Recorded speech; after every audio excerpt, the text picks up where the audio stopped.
ചില മനുഷ്യരുടെ വാക്കുകൾ കേൾക്കുമ്പോൾ നമ്മുടെ നെഞ്ച് അറിയാതെ പിടയും. വേദനകളുടെ നടുകടലിൽ നിൽക്കുമ്പോഴും അവർ അനുഭവിക്കുന്ന ആ മാനസിക വിഷമം കാണുമ്പോൾ വാക്കുകൾ ഇല്ലാതായി പോകും.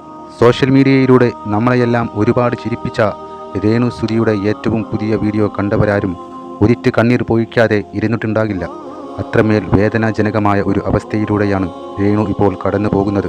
കീമോതെറാപ്പിയുടെ കഠിനമായ പാർശ്വഫലങ്ങൾ കാരണം തലയിലെ തൊലി അടർന്നു പോയപ്പോൾ വേദന സഹിക്കാനാകാതെ ഒടുവിൽ തൻ്റെ മനോഹരമായ മുടി പൂർണ്ണമായും മുറിച്ചു മാറ്റേണ്ടി വന്നിരിക്കുകയാണ് രേണുവിന്. ശരീരം ഒട്ടും അനുസരിക്കുന്നില്ല എന്ന് സങ്കടത്തോടെ രേണു പറയുന്നു. ചില സമയങ്ങളിൽ ഓർമ്മകൾ പാടെ നഷ്ടപ്പെടുന്നു. തലയുടെ ഒരു വശം മരവിച്ചു പോയിരിക്കുന്നു. കടുത്ത ഉറക്കമില്ലായ്മയും ശ്വാസം മുട്ടലും കാരണം ശാരീരികമായി പൂർണ്ണമായും തളർന്നു പോയ അവസ്ഥ. എന്നാൽ ഈ ശാരീരിക വേദനകളെക്കാൾ ഉപരിയായി രേണുവിനെ തളർത്തുന്നത് ചില മനുഷ്യരുടെ ക്രൂരതയാണ്. ഈ അവസ്ഥയിലും സോഷ്യൽ മീഡിയയിലൂടെ അവരെ നിരന്തരം വേട്ടയാടുകയും കുറ്റപ്പെടുത്തുകയും ചെയ്യുന്നവർ ചുറ്റുമുണ്ട്. ആ വേദനയോടെയാണ് രേണു ചോദിക്കുന്നത്, രോഗം വന്നിട്ട് എനിക്ക് നല്ലതൊന്നും ചെയ്തില്ലെങ്കിലും ഇനിയെങ്കിലും എന്നെ ദ്രോഹിക്കാതിരിക്കൂ. എൻ്റെ പേരിൽ ഒരുപാട് റീച്ചുകൾ നിങ്ങൾ ഉണ്ടാക്കിയില്ലേ, ഇനിയെങ്കിലും എന്നെ സമാധാനത്തോടെ ജീവിക്കാൻ അനുവദിക്കൂ എന്ന്. എത്രമാത്രം ഹൃദയം തകർന്നിട്ടാകണം ഒരു സ്ത്രീ ഇങ്ങനെയൊരു അപേക്ഷ നമ്മുടെ മുന്നിലേക്ക് വെക്കുന്നത്. ഈ കഠിനമായ പോരാട്ടത്തിൽ അവർക്ക് തണലായി നിൽക്കുന്നത് സഹോദരിയും മക്കളുമാണ്. വീഡിയോയിൽ രേണു പങ്കുവെക്കുന്ന ഒരു രംഗമുണ്ട്. അവരുടെ മുടിവെട്ടാനായി സലൂണിലെ പെൺകുട്ടികൾ വന്നപ്പോൾ കണ്ണ് നിറഞ്ഞാണ് അവർ നിന്നിരുന്നത്. അമ്മയുടെ ഈ മാറ്റം കണ്ട് മകൻ തൻ്റെ കണ്ണുനീർ അടക്കി പിടിച്ച് നിൽക്കുകയായിരുന്നു. അപ്പോൾ രേണു അവനോട് പറഞ്ഞു, അമ്മയ്ക്ക് ഒന്നുമില്ലടാ, അമ്മ തിരിച്ചു വരും എന്ന്.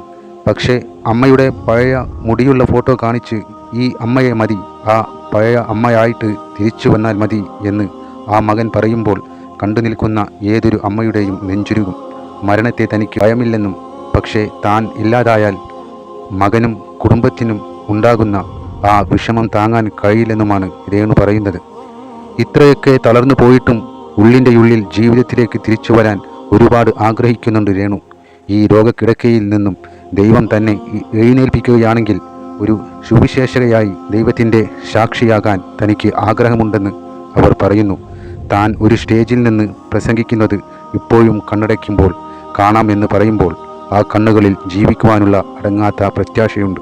അതെ, ഇനി ആ പഴയ രേണു ഇല്ല. ഇനി അവർക്ക് ലഭിക്കുന്ന വർക്കുകൾ ഒരു ഭാഗത്തോടെ പോകുകയാണെങ്കിലും ദൈവത്തിൻ്റെ സുവിശേഷകയായി ഇനി ജീവിക്കുവാനാണ് രേണു ആഗ്രഹിക്കുന്നത്. ഇനിയുള്ള ജീവിതം എങ്ങനെ മുന്നോട്ട് കൊണ്ടുപോകും എന്ന വലിയൊരു ചോദ്യചിഹ്നം ബാക്കിയാക്കിക്കൊണ്ടാണ് രേണു തൻ്റെ വാക്കുകൾ അവസാനിപ്പിച്ചത്.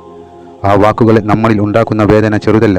പ്രിയപ്പെട്ട രേണുവിന് ആ പഴയ മനക്കരുത്ത് തിരികെ കിട്ടാനും മകൻ്റെ അടുത്തേക്ക് ആരോഗ്യവതിയായി വേഗം തിരിച്ചു വരാനും നമുക്ക് ഒന്നിച്ച് പ്രാർത്ഥിക്കാം.